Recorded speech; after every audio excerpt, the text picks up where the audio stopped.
Hello प्यारे बच्चों, आज की है हमारी कार्यपत्रक नंबर 40, विषय विज्ञान, कक्षा 6, तिथि 10/12/2021। ठीक है।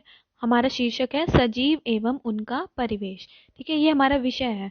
तो सजीव कौन होते हैं बच्चों? जो सांस लेते हैं और जीवन अपना जीते हैं। एवं उनका परिवेश का मतलब क्या है? उनका रहन सहन कैसा है, उनकी आदतें कैसी हैं और वो कैसे प्रतिक्रिया करते हैं। ठीक है। तो इसमें आपको कुछ क्वेश्चन दिए गए हैं, उनके उत्तर भी देने हैं और हमें उन्हें समझना भी है। तो पहला है उद्दीपन। उद्दीपन क्या होता है कि सभी जीव अचानक हो रहे परिवर्तन पर अनुक्रिया करते हैं। कि हम कुछ कुछ भी अगर हमारे आसपास बदलाव आता है तो हम उस पर अपनी प्रतिक्रिया करते हैं, कुछ ना कुछ करते हैं। तो वातावरण में होने वाले इन परिवर्तनों को क्या कहते हैं? उद्दीपन। ठीक है।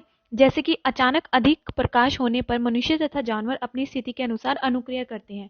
अगर मान लो हम एक अंधेरे कमरे में हैं से बाहर धूप में आ रहे हैं, तो हमारी आंखें जो हैं जो बंद सी हो जाती हैं ज़्यादा प्रकाश होने के कारण। तो ये वातावरण में बदलाव, अंधेरे से प्रकाश की ओर गए, वातावरण में बदलाव आया, तो हमारी आंखों ने जो प्रतिक्रिया दी, तो इस तरीके से हमने अनुक्रिया की। ये क्या हुआ? उद्दीपन। कि हमारे वातावरण में आने वाले बदलावों के अनुसार हम क्या प्रतिक्रिया देते हैं। ठीक है। जैसे कि प्रश्न एक आपको दिया गया है कि रसोई घर में अचानक बल्ब जलाने से कॉकरोच किस प्रकार की अनुक्रिया करते हैं। वो पहले छिपे रहते हैं, इधर उधर घूमते रहते हैं, लेकिन जैसे ही बल्ब जलता है तो वो भागते हुए दिखाई पड़ते हैं। तो हम यहाँ पर लिखेंगे,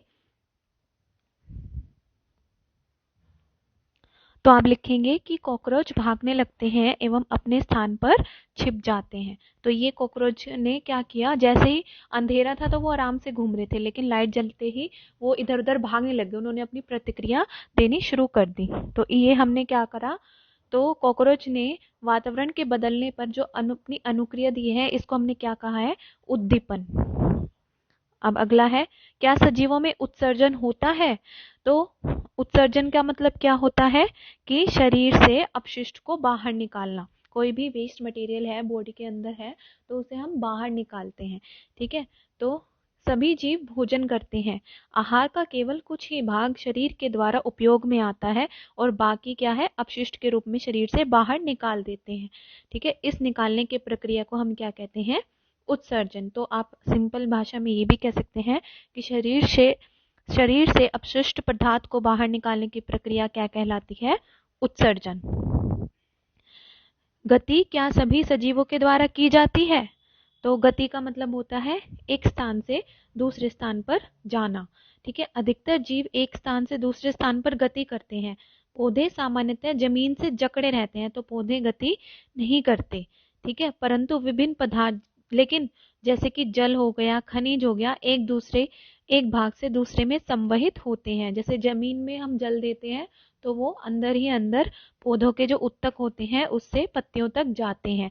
ऐसे ही पौधे की पत्तियों में जो खाना बनता है वो नीचे जड़ों तक गति करता है और उनको पोषण के रूप में इस्तेमाल होता है। तो सभी सजीव गति नहीं करते, लेकिन जो उनके अंदर का जो जल और खनिज होता है वो भी संवहित होता है। अगला है, क्या सभी सजीवों में श्वसन होता है? श्वसन का मतलब होता है सांस लेना। तो श्वसन सभी सजीवों को जिंदा रहने के लिए आवश्यक है। श्वसन के द्वारा ही ग्रहण किए गए भोजन से हमारे शरीर को ऊर्जा मिलती है। कुछ जंतुओं में गैस आदान प्रदान का तरीका भिन्न होता है। ठीक है। सांस लेने के लिए हमें क्या चाहिए? ऑक्सीजन। तो ऑक्सीजन से ही हमारे शरीर को ऊर्जा भी मिलती है। भोजन से, क्योंकि भोजन से रिएक्ट करके रासायनिक प्रक्रिया होती है जिसमें जो है ऊर्जा बनती है और हम अपनी अलग अलग एक्टिविटीज के लिए उसको इस्तेमाल करते हैं। कुछ जंतुओं में गैस आदान प्रदान का तरीका भिन्न होता है।